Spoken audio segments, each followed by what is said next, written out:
মুসলমানদের সাথে কুত্তার মতো ব্যবহার করতে হবে। মুসলমানদের সঙ্গে কুত্তার মতো ব্যবহার করতে হবে।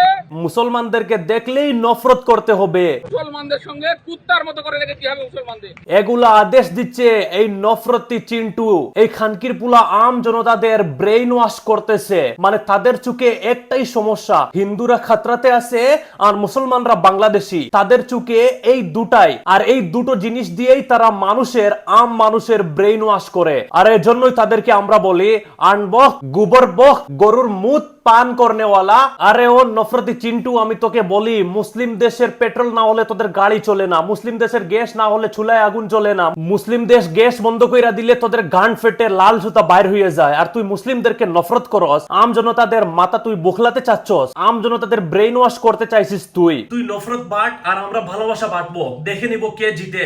দিন শেষে নেতারা তো আরাম করে গদ্দিতে বসে আর আম জনতারা কাঁদে কষ্ট করে। আম জনতা বলতে শুধু যে মুসলিম তা নয়, মুসলিম হিন্দু সবাই বিপদে পড়ে কাঁদে, শুধু আম জনতারা কাঁদে আর তারা গদিতে বসে বড় বড় টাকার বান্ডিল গুনে আর মজা নেয়। সেজন্য বলি এদের ফাঁদে পড়েন না। এরা এইসব নফরত বেটে পলিটিক্স করতে চায় শুধু, আর কিছু নয়। এদের প্রথম অধ্যায়ে এটাই লেখা, ব্রেইন ওয়াশ করতে হলে প্রথমে হিন্দু খাতরাতে আছে সেটা বলতে হবে, আর দ্বিতীয়ত মুসলিমরা বাংলাদেশি সেটা দেখাতে হবে, তাহলেই এরা পলিটিক্স করতে পারবে। সেজন্য বলি এদের ফাঁদে পড়েন না, বরবাদ হয়ে যাবেন।